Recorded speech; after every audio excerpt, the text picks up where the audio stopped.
சுதந்திர போராட்டம் கேள்விப்பட்டிருப்போம். அதனால வருங்கால தலைமுறைக்கு சுதந்திர போராட்டம்னா என்னன்னு தெரியாது. அப்படிப்பட்டவருக்கு சுதந்திர போராட்ட தியாகி அப்படின்னா இந்த காலத்தில் வாழ்ந்து இறந்த கடைசி தலைவர் அப்படின்னு சொல்லிட்டு ஐயா தான்.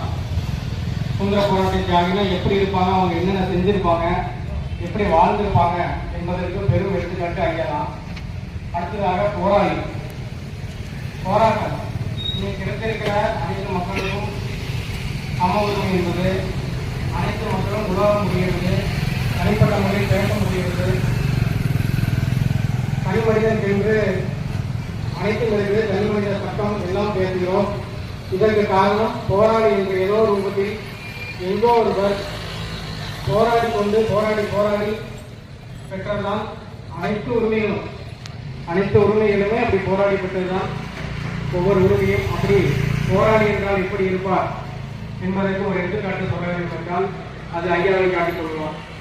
அடுத்ததாக புரட்சி என்றால் என்ன? புரட்சி என்பது தலையில் மாற்றம். அந்த புரட்சி அனைத்து மண்ணிலும், அதுவும் குறிப்பாக இந்திய மண்ணில் ஏகப்பட்ட புரட்சி தலையில் மாற்றமாக சரித்திரமாக நடந்து கொண்டே இருக்கிறது. நடந்து கொண்டிருக்கிறது, நடக்கும். அந்த புரட்சி ஒன்றுதான் அனைத்தையும் மாற்றும். அப்படிப்பட்ட புரட்சிக்காரர்கள், புரட்சி என்றால் என்ன, அந்த புரட்சி செய்பவர்கள் எப்படி இருப்பார்கள் என்றால் அதற்கு ஐயாவை உதாரணம் காணலாம். அடுத்ததாக எளிமை.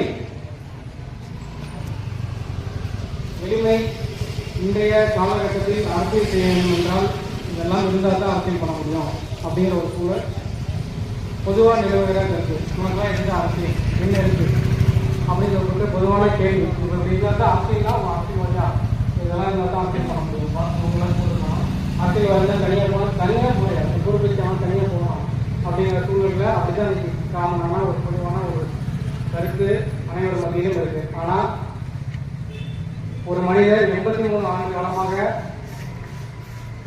தனியாக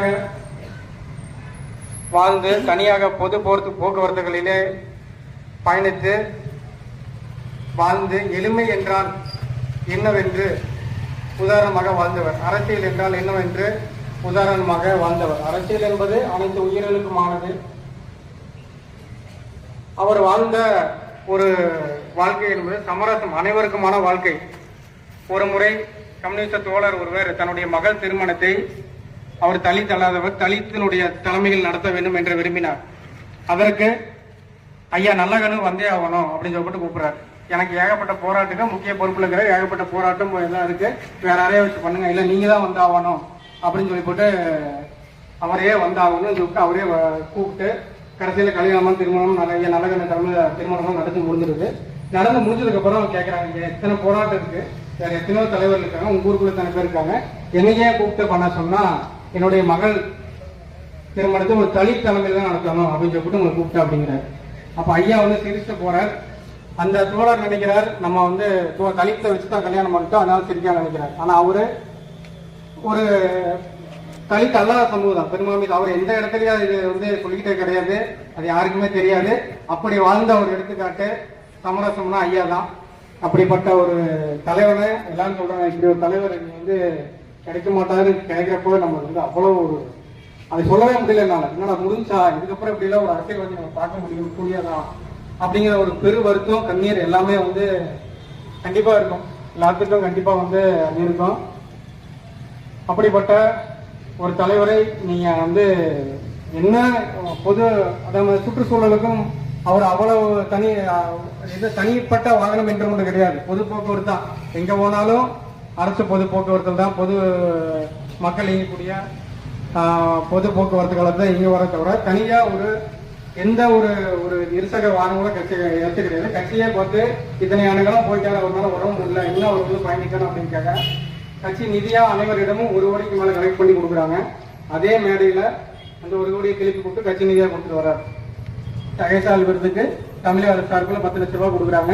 அதை அப்படியே தூக்கிட்டு 5000 ரூபாய் சேர்த்து அரசுக்கு அரசு செலவினங்களுக்கு கொடுத்துட்டு வந்துடுறாரு. அப்படிப்பட்ட ஒரு மனிதர் கிடைக்க மாட்டோம். நம்ம எல்லாரும் அவருக்கு வந்து இது வந்து பேசுவது ஏதோ ஒரு சடங்குக்காக டிபிஐ கட்சி வந்து பண்ணுது அப்படின்னு கிடையாது. ஐயா வந்து நல்லதனையாவுக்கு அவர் வாழ்ந்த வாழ்க்கைக்கு இங்க ஒரு பெருந்தல் எடுத்துக்காட்டுன்னா எல்லாரும் கம்யூனிஸ்ட் தோழர்கள் எல்லாரும் பல குறிப்பா சின்னசாமி ஐயா எல்லாத்துக்கும் எல்லா கட்சிக்கும் நம்ம விஜயகாந்த் ஐயா இருந்ததுக்கு எல்லா கட்சிக்குமே கூட்டி அவர் பெருங்கூட்டத்தை அவர் ஒரு ஒற்றுமையை பலப்படுத்துவர். எல்லாருமே ஒற்றுமையா இருக்கணும். கண்டிப்பா எல்லா கட்சிக்கும் பெருந்தல்ல வேற எந்த நகரங்களிலும் இல்லாதது நம்ம பெருந்தல் இருக்கிறது எல்லாமே பெருமைப்படணும். கொள்கைகள் கட்சிகள் வேறுபாடு இருந்தாலும் நம்ம அனைவரும் இணைப்பது பொது சேவை தான். ஒரு காவல்துறை அதிகாரியோ ஐஏஎஸ்ஓ ஐபிஎஸ்ஓ எந்த ஒரு அதிகாரி இருந்தாலும் எங்க போனாலும் ஒரு வெயில் அடிச்சாலும் மழை பெஞ்சாலும் சம்பளம் ஆடாயிட்டே இருக்கும், இன்சென்டிவ் ஆடாயிட்டே இருக்கும். ஆனா நம்மளுக்கு அது மாதிரி எல்லாம் இல்லை, சேவை தான். அந்த சேவை அடிப்படையில் பேர் உதாரணமாக தெரிந்த பெரிய ஒற்றுமைக்கு ஐயாவுக்கு புரட்சி வாழ்ந்து